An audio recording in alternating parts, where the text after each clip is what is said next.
ಇವತ್ತು ನಾವು ಪತ್ರಿಕಾಗೋಷ್ಠಿಯನ್ನು ಕರೆದ ಉದ್ದೇಶ ಏನಂದರೆ, ಮೊನ್ನೆ ಸರ್ಕಾರಿ ಆಸ್ಪತ್ರೆಯಲ್ಲಿ ನಡೆದಂಥ ಘಟನೆ. ನಿನ್ನೆ ಅಲ್ಲಿ ಜ್ವರ ಎಂಬ ಪೇಷಂಟ್ನ ಅಕ್ಕನ ಮಗಳು ಡೆಲಿವರಿ ಆಗಿತ್ತು ಮತ್ತು ಅವರ ಮಗ ಅವರ ಪೇಷಂಟನ್ನು ನೋಡಲಿಕ್ಕೆ ಹೋಗಿದ್ದರು ಆಸ್ಪತ್ರೆಗೆ. ಅಲ್ಲಿ ಅವರು ಆ ಬೆಡ್ಡಿನ ಮೇಲೆ ಕೂತು ಆ ಪೇಷಂಟ್ನಲ್ಲಿ ಮಾತಾಡ್ತಾಯಿದ್ರು. ಅಲ್ಲಿಯ ಡಾಕ್ಟ್ರು ವೈದ್ಯಾಧಿಕಾರಿಯಾಗಿದ್ದ ನಮ್ಮ ಆಶಾ ಪುತ್ರರು ಅಲ್ಲಿಗೆ ರೌಂಡ್ಸಿಗೆ ಬರುವಾಗ ಅವರು ಬೆಡ್ಡಿನ ಮೇಲೆ ಕೂತಿದ್ದರು. ಅವರ ಮೇಲೆ ಅವರು ಇಲ್ಲಿ ಯಾಕೆ ಕೂತದ್ದು, ಅನ್ಎಜುಕೇಟೆಡ್, ಅಲ್ಲಿಂದ ನಡೀರಿ ಅಂತ ಒಂದು ಆವಾಜಿಯಲ್ಲಿ ಮಾತಾಡಿದರು. ಅದಕ್ಕೆ ಅವರ ಮಗ ಹೇಳಿದರು, ನೀವು ಸಮಾಧಾನದಲ್ಲಿ ಮಾತಾಡಿ, ನಾವು ಹೋಗ್ತೇವೆ, ನೀವು ಸಮಾಧಾನದಲ್ಲಿ ನಾವು ಹೋಗ್ತೇವೆ ಅಂತೇಳಿ ಅವರ ಒಳಗೆ ಮಾತಿನ ಚಕಾಮಕಿ ಆಯಿತು. ಅಲ್ಲಿಂದ ಅವರು ಪೊಲೀಸರಿಗೆ ಫೋನ್ ಮಾಡಿದರು. ಪೊಲೀಸವರು ಬಂದು ಅವರನ್ನು ಪೊಲೀಸ್ ಸ್ಟೇಷನ್ಗೆ ಕರ್ಕೊಂಡು ಹೋಗಿ ಅಲ್ಲಿ ಡಾಕ್ಟ್ರನ್ನು ಕೂಡ ಕರೆದು ಮಾತುಕತೆ ಮಾಡಿ ಅವರ ಮೊಬೈಲಿದ್ದಂಥ ವೀಡಿಯೋವನ್ನು ಕೂಡ ಡಿಲೀಟ್ ಮಾಡಿಸಿ ಅವರನ್ನು ಕಳಿಸಿದರು. ಅದಾದ ಬಳಿಕ ಮಾತುಕತೆಯಲ್ಲಿ ಮುಗಿದಿದೆ ಅಲ್ಲಿ. ಅದಾದ ಬಳಿಕ 6 ಗಂಟೆಗೆ IMA ಇಂಡಿಯನ್ ಮೆಡಿಕಲ್ ಅಸೋಸಿಯೇಷನ್ ಅವರು ಸೇರಿ ಮತ್ತು ಅರುಣ್ ಕುಮಾರ್ ಪುತ್ತಿಲ ಪುತ್ತಿಲ ಪರಿವಾರದವರು ಸೇರಿ ಒಂದು ಮಹಿಳಾ ಸ್ಟೇಷನ್ಗೆ ಒಂದು ಕಂಪ್ಲೇಂಟ್ ಕೊಡ್ತಾರೆ. ಕಂಪ್ಲೇಂಟಲ್ಲಿ ಇದು ಮಾನಭಂಗ ಯತ್ನ ಮತ್ತು ಕರ್ತವ್ಯಕ್ಕೆ ಅಡ್ಡಿ ಅಂತೇಳಿ ಅವರ ಮೇಲೆ ನಾನ್ ಬೈಲಬಲ್ ಕೇಸ್ ಆಗ್ತದೆ.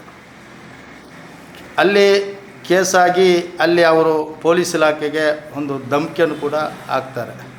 48 ಗಂಟೆ ಒಳಗಡೆ, ನಾಳೆ ಬೆಳಿಗ್ಗೆ 8 ಗಂಟೆ ಒಳಗೆ ಬಂಧನ ಮಾಡದಿದ್ದರೆ ನಾವು ರಸ್ತೆ ರೋಕೋ ಚಳವಳಿ ಮಾಡ್ತೇವೆ ಅಂತೇಳಿ. ಅಲ್ಲಿ ಘಟನೆ ಆಗಿದೆ, ಆರೋಪ ಮೇಲೆ ಕೇಸ್ ಆಗಿದೆ, ಅದರ ವಿಷಯದಲ್ಲಿ ನಾವು ಮಾತಾಡೋದಿಲ್ಲ. ಆದರೆ IMA ಸಂಘಟನೆ, ಡಾಕ್ಟ್ರ್ ಅಸೋಸಿಯೇಷನ್ ಸಂಘಟನೆ, ಅದಕ್ಕೂ ಪುತ್ತಿಲನಿಗೂ ಏನು ಸಂಬಂಧ? ಒಂದು, ಪುತ್ತಿಲೊಬ್ಬ ರೌಡಿ ಲಿಸ್ಟರ್. ಇತ್ತೀಚೆಗೆ ಒಂದು ಅತ್ಯಾಚಾರ ಕೇಸ್ನಲ್ಲಿ ಹೈಕೋರ್ಟ್ನಿಂದ ಸ್ಟೇ ತಗೊಂಡಂಥ ವ್ಯಕ್ತಿ.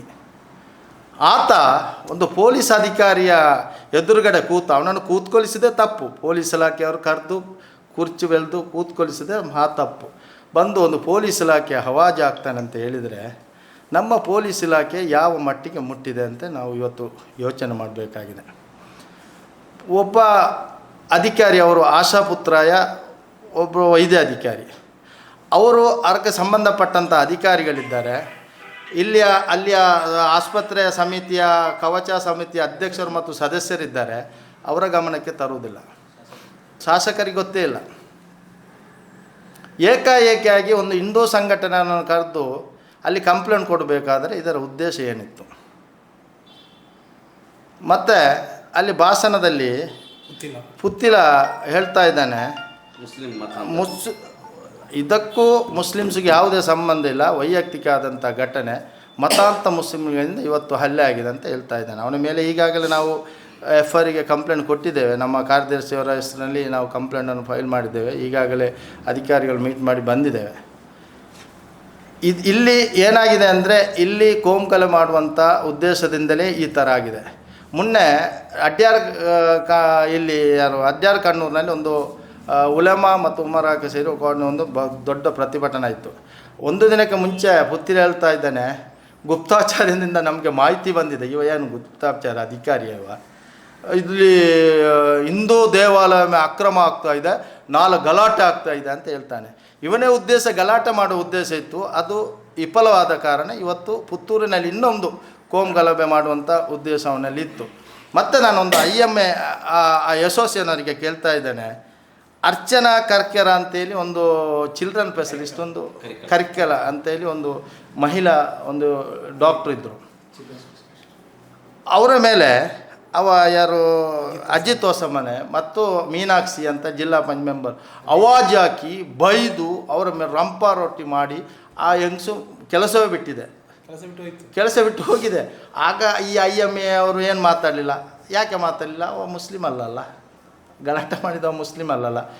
ಅನಿಲ್ ಸಿಟಿ ಆಸ್ಪತ್ರೆ ಅನಿಲ್ ಮೇಲೆ ಒಂದು ಡೆಲಿವರಿ ಕೇಸಲ್ಲಿ ದೊಡ್ಡ ರಂಪಾಟ ಆಯಿತು, ಅದು ಆಯಿತು, ಇದಾಯಿತು. ಆಗ IMA ಅವರು ಮಾತಾಡಲಿಲ್ಲ. ಆಗ IMA ಅವರು ಎಲ್ಲಿದ್ದರು ಅಂತ ಕೇಳೋದು ನಾನು. ಈಗ ಒಬ್ಬ ಮುಸ್ಲಿಂ ಆರೋಪಿ ಅಂತ ಹೇಳುವಾಗ IMA ಅವರು ಭಾರಿ ದೊಡ್ಡ ಪ್ರತಿಭಟನೆ, ಭಾರಿ ದೊಡ್ಡ ಇಶ್ಯೂ. ಇದರ ಉದ್ದೇಶ ಏನು? ಮುಸ್ಲಿಂ ಸಮುದಾಯವರನ್ನು ಅವಹೇಳನ ಮಾಡಿ ಅವರನ್ನು ಒಂದು ಯಾವ ಭಯೋತ್ಪಾದನೆ ಅಂತ ಹೇಳಿ ಒಂದು ತೋರಿಸುವಂಥ ಕೆಲಸ ಇವತ್ತು ಆಗ್ತಾಯಿದೆ. ಆ ಅಧಿಕಾರಿ ನಾನು ಹೇಳ್ತಾ ಇದ್ದೇನೆ, ಸುಮಾರು ವರ್ಷದಿಂದ ಆಶಾಪುತ್ರ ಯಾರಿದ್ದಾರೆ ಅವರನ್ನು ಇಲ್ಲಿಂದ ಟ್ರಾನ್ಸ್ಫರ್ ಮಾಡಿಸಬೇಕು. ಒಬ್ಬ RSS ಹಿನ್ನೆಲೆ ಉಳ್ಳ ಒಬ್ಬನ ಹೆಂಡತಿ ಇಲ್ಲಿ ಆಸ್ಪತ್ರೆಯಲ್ಲಿ ವೈದ್ಯಾಧಿಕಾರಿಯಾಗಿ ಎಷ್ಟು ನ್ಯಾಯ ಸಿಗಲಿಕ್ಕೆ ಸಾಧ್ಯ ಇದೆ? ಅವರನ್ನು ತಕ್ಷಣ ಇಲ್ಲಿಂದ ವರ್ಗಾವಣೆ ಮಾಡಬೇಕು, ಇಲ್ಲಿ ಬೇರೆ ಅಧಿಕಾರಿಗಳನ್ನು ನೇಮಿಸಬೇಕು ಅಂತ ಈ ಸಂದರ್ಭದಲ್ಲಿ ನಾನು ಯುವಜನ ಪರಿಷತ್ತಿಂದ ಒತ್ತಾಯ ಮಾಡ್ತಾ ಇದ್ದೇನೆ. ಮತ್ತು ಇವತ್ತು ಇಲ್ಲಿ ಪ್ರೊಟೆಸ್ಟ್ ಆಯಿತು, ಮಹಿಳಾ ಠಾಣೆ ಎದುರುಗಡೆ ಒಂದು ಪ್ರೊಟೆಸ್ಟ್ ಆಯಿತು. ರಸ್ತೆ ತಡೆ ಮಾಡಿದರು, ಒಂದು 50-100 ಜನ ಸೇರಿ ರಸ್ತೆ ತಡೆ ಮಾಡಿದರು. ಅದರಲ್ಲಿ ಡಾಕ್ಟರ್ಸ್ಗಳಿದ್ದದ್ದು ಕಮ್ಮಿ, ಎಲ್ಲ ಪರಿವಾರದವರು ಮತ್ತು BJP ಅವರು RSS ಅವರು ಇದ್ದದ್ದು. ನಾನು ಮಾನ್ಯ ಪೊಲೀಸ್ ಅಧಿಕಾರಿಗಳು ಹೇಳ್ತಾ ಇದ್ದೇನೆ ಅಂತೇಳಿದೆ, ಮೊನ್ನೆ ವಕ್ಫ್ನಲ್ಲಿ ಅಡ್ಯಾರ್ನಲ್ಲಿ ಏನೋ ಒಂದು ಪ್ರತಿಭಟನೆ ನಡೆಯಿತು. ಅದರಲ್ಲಿ 3 ವಾಲಂಟಿಯರ್ಸ್ಗಳಾಗಿ ಕೆಲಸ ಮಾಡುತ್ತಿರುವಂತಹ ನಮ್ಮ ನಾಯಕರು ಅವರ ಮೇಲೆ ಮಾನ್ಯ ಅಗರ್ವಾಲ್ ಸಾಹೇಬರು ಸುಮೋಟೋ ಕೇಸ್ ಹಾಕಿದ್ದಾರೆ, ಬ್ಲಾಕ್ ಮಾಡಿದ್ದಾರೆ, ರಸ್ತೆ ತಡೆ ಮಾಡಿದ್ದಾರೆ, ಹಾಗೆ ಮಾಡಿದ್ದಾರೆ, ಹೀಗೆ ಮಾಡಿದ್ದಾರೆ. ಈಗ ಮೈನ್ ರೋಡ್ ಅವರು ರಸ್ತೆ ತಡೆ ಮಾಡಿದ್ದಾರೆ. ಈಗ ನಾವು ಕಾದು ನೋಡಬೇಕಾಗಿದೆ ಯಾವ ರೀತಿಯ ಆ್ಯಕ್ಷನ್ ಅವರ ಮೇಲೆ ಆಗ್ತದೆ ಅಂತೇಳಿ ನಾವೀಗ ಕಾದು ನೋಡಬೇಕಾಗ್ತದೆ. ಖಂಡಿತವಾಗಿ ಅವರ ಮೇಲೆ FIR ಆಗಬೇಕು. ಇವತ್ತಿನ ಯಾರು ಆಯೋಜಕರಿದ್ದಾರೆ ಅವರ ಮೇಲೆ ಕ್ರಮ ಕೈಗೊಳ್ಳಬೇಕು ಅಂತ ಕೇಳ್ಕೊಳ್ತಾ ಇದ್ದೇನೆ. ಈಗ ನೀವು ಆಸ್ಪತ್ರೆಯಲ್ಲಿ ನಡೆದ ಘಟನೆ